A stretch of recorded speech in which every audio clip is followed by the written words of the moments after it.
Hey guys, Steve here. Today we got a game in the Flint for you. I got Norm on the screen, Makawa, Vian. You'll note right off the bat, we don't spec for range. We don't have Kuznetsov. We don't have that range boost in mod slot 1. I'll show you right as this game starts an example of why I don't really play for range on these builds.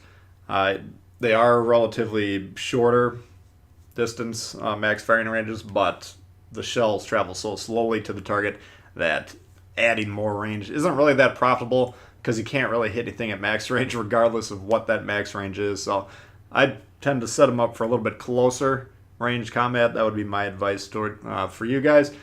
Here we got a game, Neighbors, Domination Mode. We're on C here. Now, if we could pick, does our team overload A or C? I'd rather overload C pretty much every time. C is much easier. This side of the map is much easier to defend against a push from the other side. Notice all the island cover on C.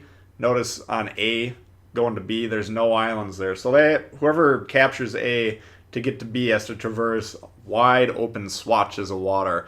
Whereas whoever controls C, assuming you get B as well, now you can kind of utilize all this island cover here, have one or two ships spotting kind of the center of the map there, and then the rest of the team can utilize that cover, bomb on those guys pushing in. So much harder to push from A into the C end of the map rather than C into A. So in an ideal world, you would choose to do that. You can see most of our team is heading towards A.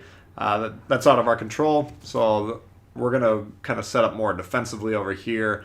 We're basically going to be 3-on-3 to start, and then it's going to be like 3-on-5 or 6. So whenever that's the situation, our job is to slow things down while the enemy, Freudian slip, the rest of our team on the other side of the map, we got to give them time to do what they're doing.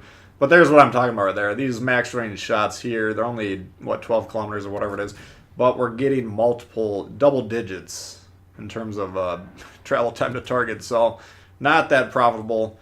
Yeah, we can hit them occasionally there, but that's the Byron. That's the slowest option over there. All they have to do, change the speed, change the heading, change anything that they're doing just slightly. And when you get those type of travel times, there's not a lot you can really do about it. Note, C is being captured, and we were being spotted until we popped the smoke. We can assume torpedoes coming in. A lot of times those destroyers will see your smoke there. They've noticed you firing. You got a stationary cruiser. You're sitting there. That's a good time for them to get torped. So we pull forward here, use this island just to make sure we're not going to get blasted. Also allows us to get some crossfires into these guys coming into B, or the guys that spawn north of B. They're coming over on this side of the map now. They're trying to overload what is winding up being their strong side. So we can kind of block the guys to our rear by using this island that's still near us. But we pull forward. We're going to give these guys some support. We got the battleship right in the thick of things there. But he's going to get overwhelmed by these cruisers if we don't help out. Or I guess it's a cruiser, not a battleship. So it's going to be even harder for him to withstand a swarm like that. Nuremberg, you can see when he's angled towards us, pointing at us. We got the HE going. Anytime these cruisers that are relatively close range go broadside to us, we'll go ahead and switch over to the AP and pepper them that way. But you can get great damage outputs with either shell. Here, these lightly armored cruisers, you can see the HE shells have no problems picking those ships apart. But you still want to go over to the AP whenever you get that broadside target. Shoot them at the waterline. See if you can pick that citadel, because of course that's when you're going to be putting up major damage. But don't feel, shame when you get those HE cells going out, because that's still solid damage. And this commander rework for the American light cruisers, or at least Norm Scott, just massively boosts the damage output for these. You don't want to use that perk on like high caliber guns anyways, like 203s, where you're already able to use the caliber of the shell to penetrate most surfaces anyways. Then you're just wasting the perk. You do get a reduction in fire damage or fire chance and raw HE damage as well, I believe, on the perk. So there are downsides to this. If you're not getting actual performance boost, which you really aren't on those higher caliber guns, not worth specking out for it. But in these situations with these 127s, 152s, some of these calibers that you're going to see in the American Light Cruiser bench, damage goes up quite a bit. So, these are probably the highest damage output cruisers in the game currently. It's still kind of a tug of war between them and the Russians. You know, these both sets of light cruisers. Very dangerous. And you can see here, different shell characteristics between here and the Russians. Here we're able to drop these shots right over that island. Russian cruisers wouldn't be able to make that shot there, so that's kind of the difference. American light cruisers in general are more geared towards closer range combat than the Russians, which are kind of geared towards maximum range combat. American cruisers, light cruisers, more stationary, more island focused. The Russian cruisers, they're going to be using their smoke, and then when they're visible, they typically want to be kiting away and defending themselves by staying at least a little bit in motion. So here you'll see the first time I vigorously pinged that Maz. It's not going to be the last time. He's going to provide us lots of teaching opportunities, luckily for the viewers. So it's going to seem like we're picking on him a little bit, but we're just using him as a textbook example, what not to do. Why I'm picking him right now is we need spotting over here. You can see all their team is to the northeast except for the one ship down there. Now, the Maz is a typical destroyer. He's got a battleship down there. All he's going to do is torp until he finally hits the guy and kills him. We need him to spot, though. You can see these guys, they're using the island cover that we were talking about earlier. We're not getting a lot of shots. We move into B, because of course we're trying to win the game, and if you want to win domination mode games, you need to capture the middle and one of the flanks, and then hold the middle and that flank from the push. So we don't even have the win conditions set up yet. You can see we're getting kind of slaughtered in terms of score. But we do, step number one, we need to get B. Now we're pinging him because he's just kind of sitting there in the smoke, and he's going to get pushed by this Warspite. So he's going to force our hand here. I'm hoping these guys just could naturally wrap that side up, and then we could kind of join forces in B and defend the push that way. These guys are taking a long time to get rid of this Warspite over here, though. Now this Maz is going to plop down in the smoke. He's going to launch torpedoes right here, miss the torpedoes, and then he's just going to sit there in the smoke. Why is that a problem? Battleships, any ship, frankly, can spot you 2 kilometers away, whether you're in a smoke or not. Anytime you have any enemy ship within 2 kilometers of any ship in the game, you will proxy spot them, auto-detect them, whatever you want to call it. It doesn't matter if there's an island between you. It doesn't matter if there's smoke. Does not matter. So you see this happen all the time. It's a major mistake for destroyer players. They think, I'm in the smoke, I'm invincible, this battleship, there's no way he can rush me. After all, he should be afraid of me because I can torp. The problem is it's very easy for these battleships to dodge these destroyers that are just sitting in the smoke, because you know roughly where the torpedoes are coming, and all you're doing, changing your speed, changing your heading, then you dodge. And now what's going on? This guy is just going to sit there until he gets proxy spotted and then blown out of the water. I'm desperately trying to keep this guy alive because he is an important component of the team's composition at this point in time. We need a destroyer. We're down big in ships. We're down big in points.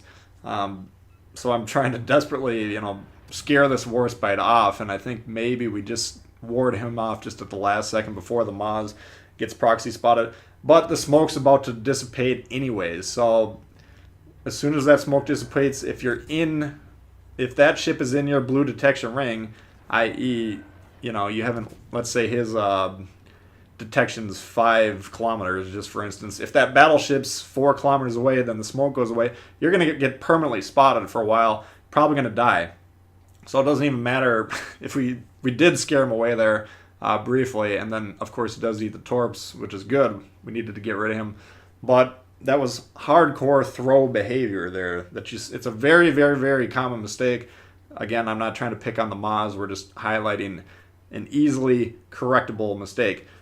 Always keep those ships outside of your detection ring, whether you got smoke in there, whether you're in the smoke or not, whether you got that smoke coverage or not, because the smoke coverage goes away. When it goes away, you die, or they push into you, they proxy spot you, and you die because of that. We didn't even mention the fact that Tier 6, Tier 7, and Legendary Tier battleships, all, assuming they have the mods equipped on their ship, all proxy spot at 3 kilometers.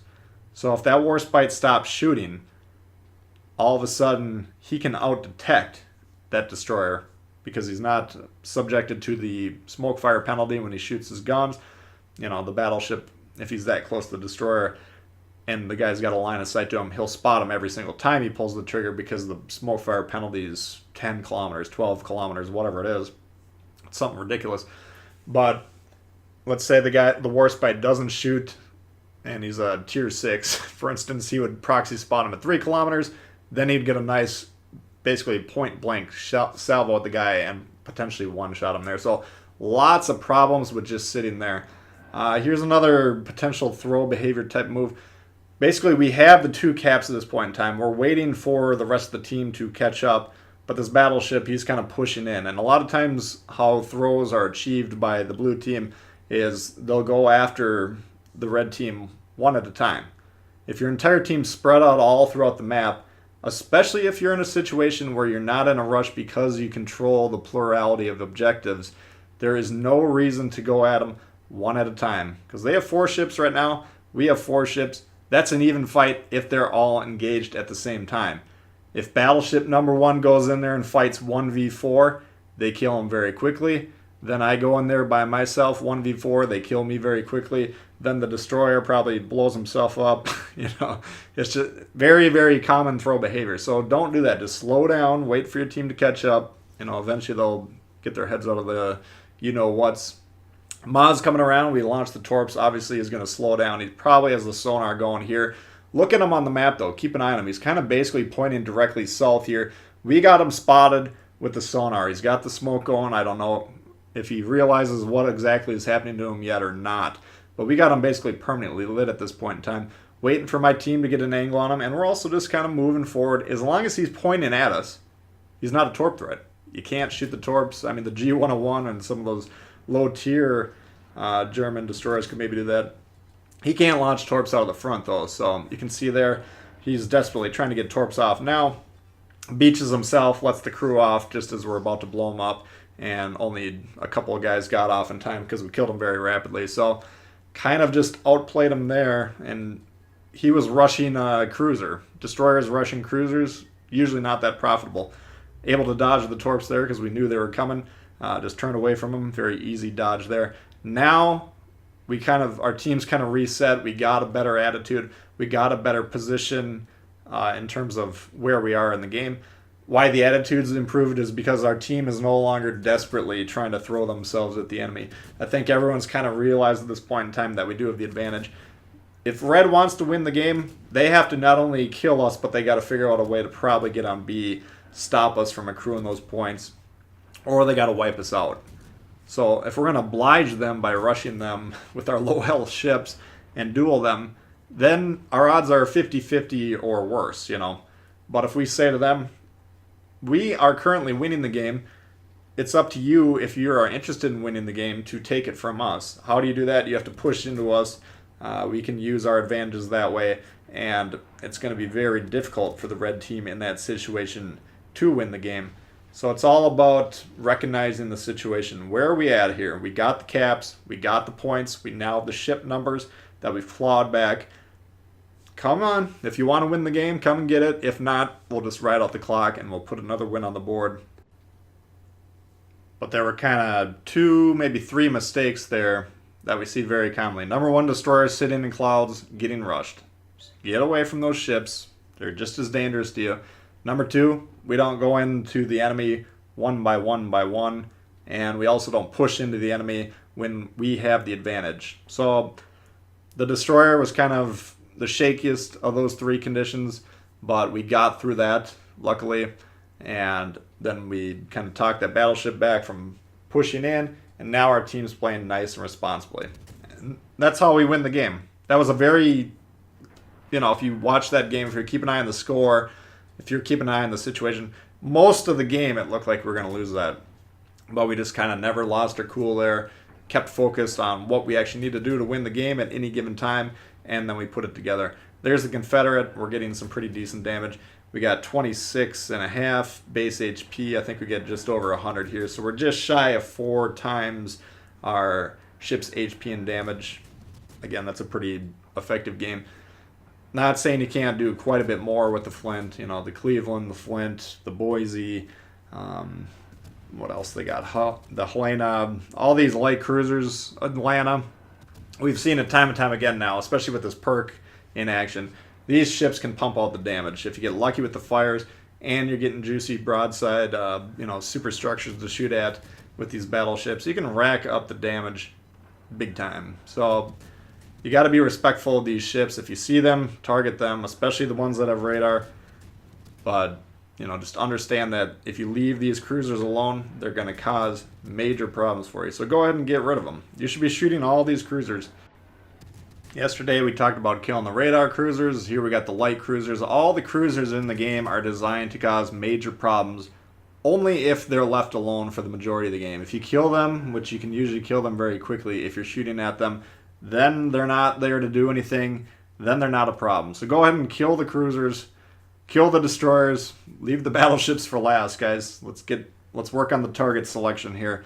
Anyway, that's a look at the Flint for you. Hopefully you guys did enjoy it. If you did, please hit the thumbs up. If you're new to the channel, consider subscribing. Lots of World of Warships coming all the time. Questions, comments, leave them below. Love to hear from you guys. And we'll see y'all later. Peace.